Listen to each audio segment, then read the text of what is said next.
Hi అండి, welcome back to Supriya vlogs. ఈరోజైతే నేను ఒక సరికొత్త వంటకంతో మేము ముందుకు వచ్చేసానండి. సరికొత్త వంటకం ఏముంది అని అనుకుంటారు కదా, తమ్ముళ్ళలో చూసుంటారు కదా ఆల్రెడీ, పూరీ కర్రీ అని. కానీ ఆ కర్రీలోనే వెరైటీ కర్రీ అండి ఇది. మామూలు అందరూ పూరీకి పల్లి చట్నీ చేసుకుంటారు, పప్పుల చట్నీ చేసుకుంటారు, బొంబాయి చట్నీ చేసుకుంటారు. ఎప్పుడు ఎక్కువ అందరూ బొంబాయి చట్నీ చేస్తారు కదండి. కానీ నేనైతే ఈ కర్రీ చేశానండి.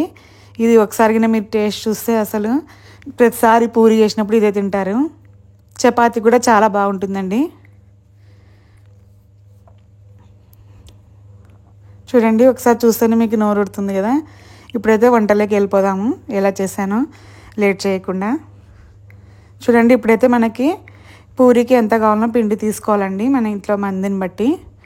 దాంట్లో తడిపేటప్పుడు జల్లించుకోవాలి, మనము జల్లించుకొని తీసుకోండి, బాగుంటుంది. దాంట్లో ఏమైనా నూక ఉంటే పోతుంది. తర్వాత ఆయిల్ వేసి చిటికెడు ఉప్పు కూడా వేసాను, కొంచెం ఒక స్పూన్ ఆయిల్ కూడా వేసాను తడిపేటప్పుడు. మన దగ్గర ఉంటే కొంచెం మజ్జిగైనా పెరుగైనా వేసుకోవచ్చు, ఒక స్పూను. మరి ఎక్కువ వేయకూడదు, మళ్ళీ పుల్లగా అయిపోతుంది. కొంచెం కావాలంటే ఒక స్పూన్ 2 స్పూన్లు అట్లా మనం మజ్జిగైనా పెరుగైనా వేసుకోవచ్చు, ఇంకా బాగా పొంగుతాయి. ఇప్పుడైతే అంతా తడిపి పెట్టాను చూడండి నీట్గా.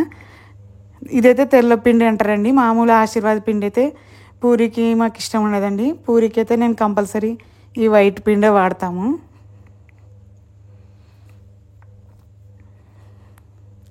పూరి పిండి అని సపరేట్ దొరుకుతుంది కదండి, అది తీసుకోవాలి. ఆశీర్వాద్ పిండి కూడా బాగానే ఉంటాయి, కానీ పూరీలు మాకైతే పూరికి ఇష్టం లేదండి, అందుకే ఇవే వాడతాను. చపాతీకి అయితే ఆశీర్వాద్ వాడతాను. ఇక్కడైతే కర్రీకి కావాల్సినది ఆనియన్స్, టమాటోస్, ఒక 2-3 వెల్లిపాయలు అన్నీ వేసి వేయించుతున్నా చూడండి. ఆయిల్ అయితే మామూలు కొంచెం తిరువాతకి వేసినంత వేసి వేయిస్తున్నాను. ఎక్కువ పట్టదండి ఆయిల్, కొంచెమే పడుతుంది. కొంచెం ఆయిల్ వేసి తిరువాతకి వేసినంత, తర్వాత తిరువాత గింజలు వేసినాను. తర్వాత ఆనియన్స్, టమాటోలు అన్నీ ఒకటేసారి వేసేసాను. ఒక 2-3 వెల్లిపాయలు కూడా కొట్టేసుకోండి, బాగా స్మెల్ ఉంటుంది. ఇది 2 రకాలు చేసుకోవచ్చండి కర్రీ. ఎలాగంటే పచ్చికారమైనా వేసుకోవచ్చు, వట్టి కారమైనా వేసుకోవచ్చు. పచ్చికారం అంటే మామూలు పచ్చిమిర్చి, కొత్తిమీర, కరివేపాకు, వెల్లుల్లిపాయలు, కొబ్బరి వేసి మిక్సీ పట్టుకొని వేసుకోండి, సాల్ట్ వేసి. లేకపోతే గిన వట్టి కారం అంటే మామూలు రెడ్ది కారపొడి వస్తుంది కదండి, అదైనా వేసుకోవచ్చు. నేనైతే ఇక్కడ రెడ్ కారం చేశానండి. ఒక్కోసారి గ్రీన్ కారం చేస్తాను, ఒక్కోసారి రెడ్ కారం చేస్తాను. చపాతీ కూడా చాలా బాగుంటుందండి ఈ కర్రీ. మన దగ్గర ఆలు ఒకవేళ తక్కువ ఉన్నాయనుకో ఒక 2-3 వంకాయలైనా వేసుకోవచ్చు, కానీ ఓన్లీ ఆలుతోనే బాగుంటుందండి ఇది. టమాటాలు మాత్రం కొంచెం ఎక్కువ వేసుకోవాలన్నమాట, ఎందుకంటే కొంచెం బాగా పుల్లగా ఉంటే బాగా టేస్ట్ ఉంటుంది కదండి. టమాటాలు తక్కువ అయితే మాత్రం ఏం బాగుండదు టేస్ట్. చూడండి, ఇక్కడైతే నేను 3 పొటాటోస్ 3 ఉడకబెట్టాను చూడండి.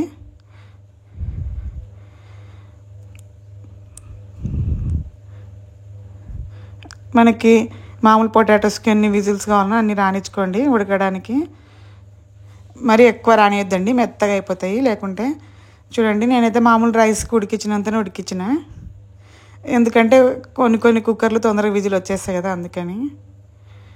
ఆలు ఒకటి పెట్టిన కాబట్టి తొందరగా వచ్చేస్తాయి విజిల్స్, అందుకే రైస్కి వచ్చే విజిల్సే తెప్పించినాను. అయినా కూడా బాగా కరెక్ట్ ఉడికినాయి చూడండి. ఆలు అయితే పొట్టు తీసి పెట్టుకున్నానండి, అన్ని చిన్న చిన్న పీసెస్ తరుక్కున్నాను. ఇప్పుడు ఉల్లిగడ్డలు, టమాటాలు అవన్నీ బాగా మగ్గిన తర్వాత ఉప్పు, కారం, పసుపు వేసానండి. చూడండి, అన్నీ వేసిన తర్వాత లాస్ట్కి అవన్నీ వేగిన తర్వాత ఉప్పు, కారం అన్నీ వేసిన తర్వాత లాస్ట్కి పొటాటోస్ వేయండి, లేకపోతే అంతా నలిగిపోతాయి పొటాటోస్. చూడండి ఎంత బాగుందో. టమాటాలు ఎక్కువ వేస్తే మనకి బాగా గ్రేవీ వస్తుంది అనమాట. ఊకే ఒక టమాటో వేసి ఒక ఆనియన్ వేసి చేస్తే ఏం బాగుండదు అసలు టేస్ట్. పులుపు అవి మనకి బాగా తగినట్లు వేసుకోవాలండి. ఏ కర్రీకైనా నేను టమాటాలు అవి బాగా వేస్తాను, ఎందుకంటే నేను చెప్పినా కదండి మాకు కొంచెం పుల్లగా ఉంటే ఇష్టం టేస్ట్ అని చెప్పినా కదా, అందుకని. పుల్లగా అంటే మరీ ఎక్కువేమి ఉండదండి, ఇది ఆ కర్రీకి తగినంతనే ఉంటుంది. సాల్ట్ కూడా చూసి వేసుకోండి. కొబ్బరి కూడా కావాలంటే మిక్సీ పట్టి మిక్సీ పట్టేటప్పుడే వేసుకోండి, లేకుంటే కొబ్బరి పొడి దొరుకుతుంది కదా అదే వేసుకోవచ్చు కొంచెం.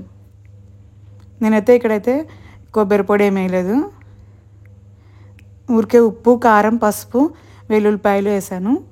తర్వాత కొత్తిమీర వేసాను అన్నీ దించే ముందర లాస్ట్కి. ఇదిగిన మీరు ఒకసారి చేసుకొని చూడండి. మరి పూరికి ప్రతిసారి ఇదే చేసుకుంటారు. ఎప్పుడు బొంబాయి చట్నీ ప్రతి ఒక్కరు బొంబాయి చట్నీ కదండి చేసేది. రొటీన్ ఎందుకని ఇప్పుడు ఇట్లా గ్రేవీ టైప్ ఉంటే బాగుంటుంది కదండి పూరికి, అందుకే ఇచ్చేసాను. చపాతీ కూడా చాలా బాగుంటుందండి. కొంతమంది డైలీ చపాతీలు తింటారు కదా నైట్ టైము, అప్పుడు చేసుకోవచ్చండి, తొందరగా అయిపోతుంది. ఒక 2 పొటాటోస్ ఉడకబెట్టుకొని తొందరగా చేసేసుకోవచ్చు మనము, అది విజిల్ వచ్చే లోపల చేసేసుకోవచ్చు. చూడండి ఇక్కడైతే నేను ప్లేట్ పెట్టి ఇందాక తడిపాను కదా, ఒక 1/2 అవర్ వదిలేసానండి. ఒకవేళ 1/2 అవర్ వదిలేయడానికి టైం లేకుంటే కనీసం ఒక 10 మినిట్స్ అయినా 15 మినిట్స్ అయినా పక్కకు పెట్టండి. ఎందుకంటే ఫస్ట్ తడిపి పెడితే మనము కర్రీ అయినంత లోపల ఇది బాగా నానుతుంది అనమాట పిండి. తెల్లపిండి కాబట్టి వెంటనే చేసినా ఏం కాదు, బాగానే ఉంటుంది. అదే ఆశీర్వాద్ పిండి అనుకోండి, మీరు కంపల్సరీ 1 అవర్ అయినా 1/2 అవర్ అయినా నానబెట్టాలి, లేకుంటే పూరీలు అస్సలు బాగుండవు. ఇది వైట్ పిండి అన్నాను కదా, ఇదైతే గిన పూరీ పిండి అని దొరుకుతుంది కదా, ఇదైతే గిన సపరేట్ తడిపిన వెంటనే కూడా చేసుకోవచ్చు బాగా. మనకి ఒకవేళ టైం ఉంటే ఒక 10 నిమిషాలు, మనకి ఎంత టైం వీలైతే అంత ముందనే తడిపి పెట్టుకోండి, అంత బాగా పొంగుతాయి అన్నమాట. మనం ఎంతసేపు నాననిస్తే అంత బాగా పొంగుతాయి పూరీలు. అది గుర్తుపెట్టుకోవాలి మీరు, నానకుండా వెంటనే చేసేస్తే సరిగ్గా పొంగవు. ఒకవేళ అంత అర్జెంట్ ఉంటే బాగా మనం తడిపినప్పుడే బాగా ప్లేట్కి కొట్టి బాగా పిసికి పెట్టినామనుకో అప్పుడు కొంచెం బాగా వస్తాయి. వైట్ పిండి అయితే ఏమీ అవసరం లేదనుకోండి నాననీకే, ఎందుకంటే కర్రీ చేసిన దొరికితే నేనైతే నాననిచ్చినాను, ఇంకా బాగా వస్తాయి కదా అన్నట్టు. చూడండి ఇప్పుడు మనం నానిపోయింది కర్రీ అయిపోయేంతవరకు. ఇప్పుడైతే కొంచెం ఒత్తుడ పిండి తీసుకున్నాను, బియ్యం పిండినే వేసుకోవచ్చు, ఒత్తుడకి గోధుమ పిండినే వేసుకోవచ్చు, మన ఇష్టము.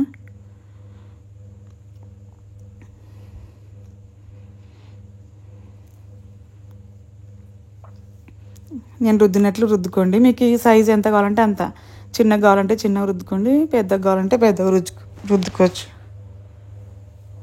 పూరీలు. ఇప్పుడైతే నేను చూపిస్తా చూడండి. మీకు మరీ పల్చాగా రుద్దొద్దండి పూరీలు, పల్చాగా రుద్దినారనుకో అప్పడంలాగా అయిపోతాయి. కొంచెం మందమే ఉండాలి, మందం అంటే మరీ మందం ఉండకూడదు, పల్చగా అంటే మరీ పల్చగా ఉండకూడదు. నేను చూపిస్తాను ఇప్పుడు మీకు ఎంత సైజు ఉండాలనేది, మీరు కూడా అంత సైజు రుద్దుకోండి, బాగా పొంగుతాయి.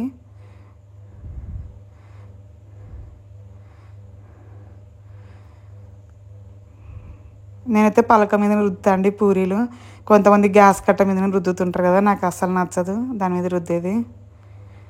సపరేట్ చెక్క పలక వస్తుంది కదా, దాని మీద రుద్దుతా నేను పూరి అయినా చపాతీ అయినా. నాకెందుకో గ్యాస్ కట్ట మీద రుద్దితే అస్సలు తినబుద్ధి కాదు. చూడండి ఇప్పుడు నేను చూపించినంత మందం ఉండాలి, పల్చగా రుద్దేయద్దండి, అట్లే మళ్ళీ ఈక్వల్గా రుద్దండి. ఒక చోట మందం ఒక చోట పల్చగా రుద్దకుండా సైడ్స్కి కొంచెం మధ్యలో మందం ఉన్నా పర్లేదు, కానీ సైడ్లకు బాగా పల్చగా రుద్దుకోండి. అంతా ఈక్వల్ రుద్దుకున్నా బాగా పొంగుతాయి. ఇప్పుడు చూడండి ఈక్వల్గా రుద్దడానికి ట్రై చేయండి మీరైతే. మామూలు అందరికి పూరీలు వస్తాయి కదండి, ఎవరైనా కొత్తగా బిగినర్స్ ఉంటారు కదా వాళ్ళ కోసం చెప్తున్నాను నేను. పూరీలు బాగా పొంగాలంటే చూడండి, మనం తడిపేటప్పుడు కొంచెం సాల్ట్, ఆయిల్ కంపల్సరీ వేయాలి. చూడండి ప్రతి ఒక్క పూరి అలాగే పొంగింది మాది. ఆశీర్వాద్ పిండి అయితే బాగుండదండి పూరికి, ఈ వైట్ పిండి దొరికితే దీంతోనే చేసుకోండి, ఇంకా దొరకనప్పుడైతే ఏం చేస్తాం, ఇంకా అదే చేసుకోవాలి. కొంచెం ముందే గంట ముందు 2 గంటల ముందు తడిపి పెట్టుకోండి ఒకవేళ ఆశీర్వాద్ పిండి అయితే, అప్పుడైతే బాగా వస్తాయి. వెంటనే చేస్తే అసలు బాగుండవు అవి, ఇదైతే కొంచెం బాగానే ఉంటాయి వెంటనే చేసినా కూడా. చూడండి ఎంత బాగా పొంగిందో. ఇప్పుడైతే మళ్ళీ ఇంకొక పూరి వేసి మీకు చూపిస్తాను. ఎన్ని పూరీలైనా సరే ఇంకా పూరీలు ఇష్టం ఉన్న వాళ్ళైతే అసలు వదిలిపెట్టరండి, ఈ కర్రీతో తిన్నారంటే మీరు. నూనె అయితే బాగా కాగాలండి, ఇప్పుడు పొగలు పోతుంది కదా చూడండి, అంత బాగా పొగలు పోవాలి. చూడండి ఇప్పుడైతే ఇంకొక పూరి వేస్తున్నాను చూడండి.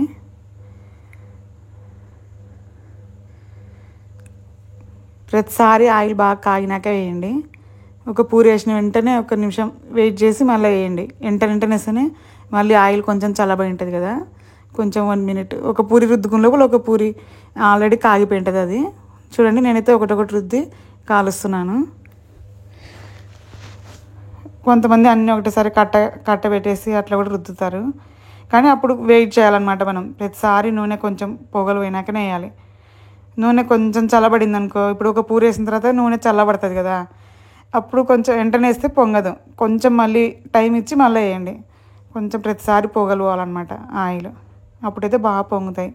మనం ఎన్ని పూరీలైనా చిటికలో చేసుకోవచ్చు ఇట్లయితే. ఒకవేళ ఏమన్నా 1-2 గట్టిగా వచ్చినా ఒక దాని మీద ఒకటి వేసి పెట్టండి, ఆ వేడికి అవి కూడా మెత్తగా అయిపోతాయి. కొంతమందికి కొత్తగా చేసే వాళ్ళకి రావు కదా రుద్దడానికి, అట్లా గట్టిగా వస్తాయి కదా, వాళ్ళైతే ఏం చేయాలా, వేడిగా ఉన్నప్పుడే ఒక పూరి మీద ఒకటి లైన్గా పెట్టేసి ఒక మూత పెట్టేసేయండి.